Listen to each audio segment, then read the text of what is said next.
Senhoras e senhores, sejam todos muito bem-vindos a mais um vídeo da série Revival, que são vídeos que você talvez não tenha assistido. E no vídeo de hoje, vamos contar a história do Ford Galaxy.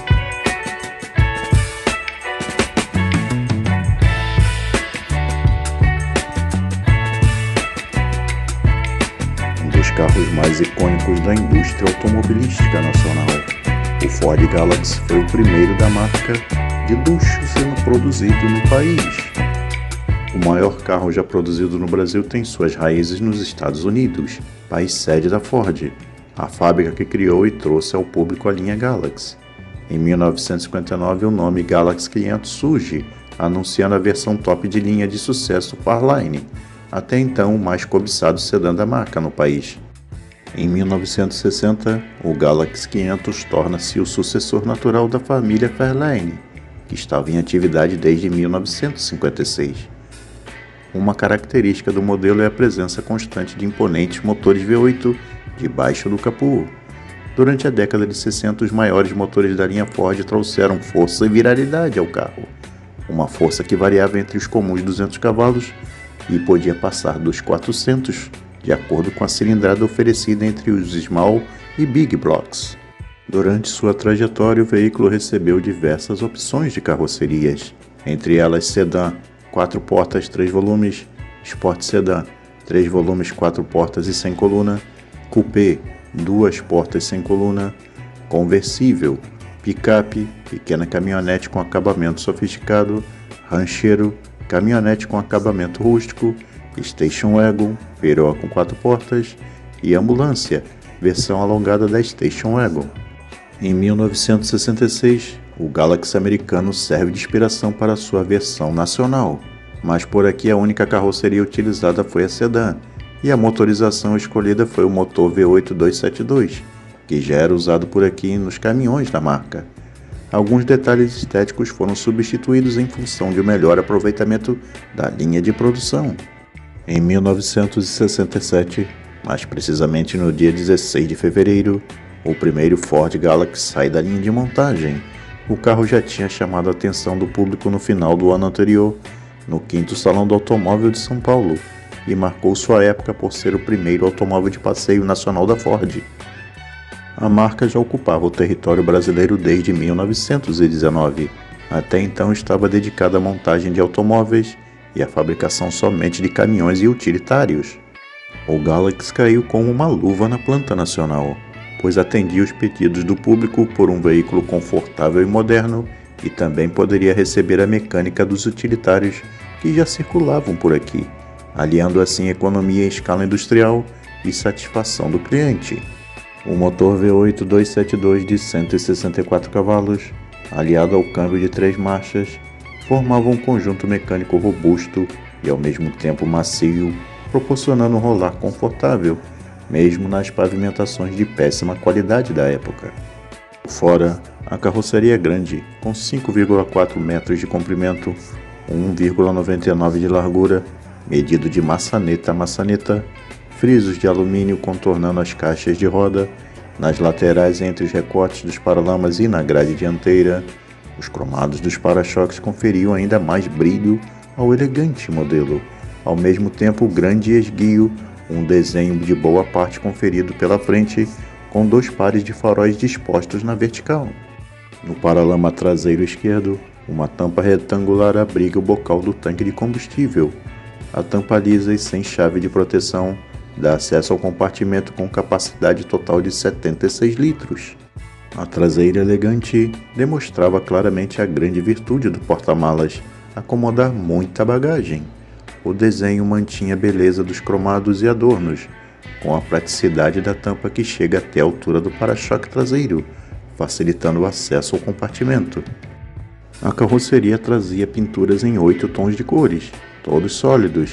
Os nomes traziam alusões a elementos espaciais, como vermelho Marte, bege terra, verde Júpiter, preto sideral, cinza cósmico, azul infinito, azul ágena e branco glacial.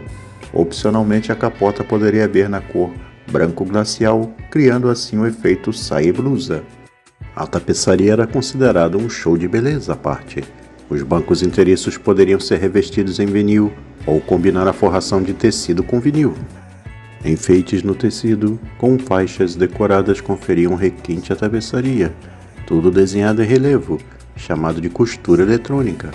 Os assentos combinavam com as forrações da porta, que ostentavam filetes cromados entre os materiais da forração. O interior poderia vir nas cores preto, bege, azul ou vermelho, que combinadas com a carroceria formavam um leque com 52 possibilidades de combinação de cores. O painel mantinha a almofada dos instrumentos na cor dos estofamentos, assim como o vinil da parte superior do painel. O desenho também trazia detalhes em costura eletrônica, formando gomos retos. Ajudado pela direção hidráulica e pela ergonomia do painel, o Galaxy pode ser prazeroso, simples e eficiente de se conduzir. Para monitorar, não é necessário desviar o campo de visão do motorista, tampouco é preciso grandes deslocamentos do foco de atenção. Em 1969, uma pequena mudança. A antena passa a ser fixada no paralama dianteiro esquerdo. O Galaxy 500 ganhou seu primeiro parente direto, o Galaxy LTD, uma versão ainda mais confortável, com direito ao teto de vinil, um item que o seguiria até o final de sua jornada e se tornaria um dos acabamentos mais lembrados e emblemáticos da linha Galaxy. Dois opcionais chegariam para a família Galaxy, o ar-condicionado e o câmbio automático. Esse último marcou época por inaugurar esta opção de câmbio entre os veículos nacionais. No quesito mecânica, enquanto o 500 manteve o conjunto, o LTD ganhou um novo motor V8 292 de 190 cavalos. Em busca de um público ainda maior, a Ford investiu em um novo segmento para seu grande veículo. Em 1970 chega ao mercado a versão básica do modelo, com o nome apenas de Galaxy, sem o numeral 500, conhecido como Standard. O carro era bem espartano para um automóvel nas suas dimensões. Não possuía direção hidráulica, rádio, relógio ou ar-condicionado. As calotas eram pequenas e cobriam apenas o conjunto de parafusos das rodas. Em 1971, a versão top de linha, o Galaxy LTD, perdeu sua faixa preta e passou a se chamar LTD Landau. O carro ganhou ainda mais conforto, a vigia traseira ficou menor e ele ganhou um adorno em forma de S na coluna traseira, a famosa coluna C. A ideia era lembrar os elegantes carruagens francesas de luxo chamadas Landau. A linha inteira recebeu novas lanternas traseiras. O tradicional desenho quadrado com uma mira no centro foi trocado por outro de mesmo tamanho, mas com 3 gomos, uma alusão a outros modelos famosos da Ford americana, como por exemplo o Mustang. Esse tipo de lanterna foi dado o apelido de capelinha. 1972 era o último ano da despojada versão popular do Galaxy, permanecendo assim somente o Galaxy 500 e o Galaxy LTD Landau. Ainda em 72, a traseira mais alta, com lanternas quadradas e desenho capelinha, sai de fabricação. Em 1973, um novo desenho chegaria para a família Galaxy. O ano de 1973 trouxe um novo desenho para a família Galaxy. O conjunto óptico dianteiro ganhou a seta adornada por uma moldura em metal Zamac, de desenho retangular, uma bela peça cromada que conferia ainda mais requinte ao modelo. Na linha 500, a seta agora ficava na grade, composta por frisos horizontais, de farol a farol. Já na versão LTD Landau, a grade era de tamanho reduzido, e na vertical, esta ficava só na parte central dianteira do veículo, sobrando ainda uma seção entre os faróis e a grade composta de lata na cor do veículo, chamada de bandeja. Nessa peça, bem ao centro, era o adornado de piscas dianteiros. Para os mais tradicionais, o ano de 75 é considerado o final de uma época de ouro do Ford Galaxy. Esse é o último ano da chamada frente em pé, com o conjunto óptico disposto na vertical e do desenho herdado do Galaxy 66 dos Estados Unidos. Um novo desenho chegava à linha Galaxy 76, dessa vez uma revolução de estilo considerado um verdadeiro divisor de águas entre o carro já tradicional e o inovador projeto nacional. As alterações de carroceria aconteceram somente na dianteira e na traseira do carro, mas foram suficientes para dar um novo desenho. Os faróis agora ficaram dispostos na horizontal, com lanternas nas extremidades. O desenho foi inspirado nos Lincoln da época, considerados os top da Ford nos Estados Unidos.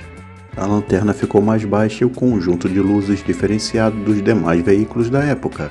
3 pequenos retângulos vermelhos formavam as lanternas, freio e piscas. Todas acendiam ao mesmo tempo em lâmpadas de 2 filamentos, um para freio, outro para luz noturna. Quando acionado o pisca, somente o lado requisitado ficava intermitente. As luzes de ré continuaram no para-choque traseiro.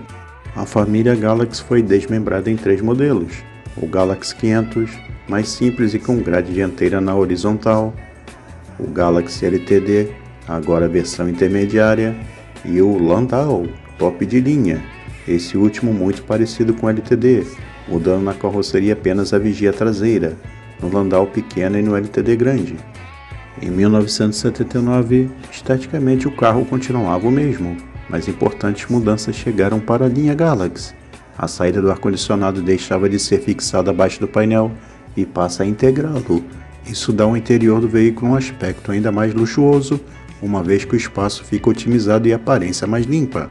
A elétrica do carro também mudou e conta agora com ignição eletrônica, em substituição do sistema de condensador e platinado, melhorando assim a queima das velas e também o rendimento do carro.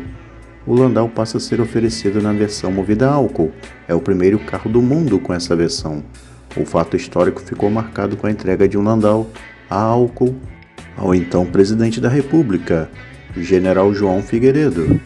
Nesse ano também despediu-se da linha de produção o Galaxy 500. Em seu último ano ganhou uma nova pintura da grade, agora só contornada de cromo, com o restante pintado de preto fosco vinílico. Em 1981, o LTD deixa a linha de produção e fica somente o modelo Landau. A carroceria ganhou pequenos detalhes. No para-choque dianteiro, uma pequena grade que acompanha o desenho da grade principal, enfeitando o vão de abertura abaixo do borrachão.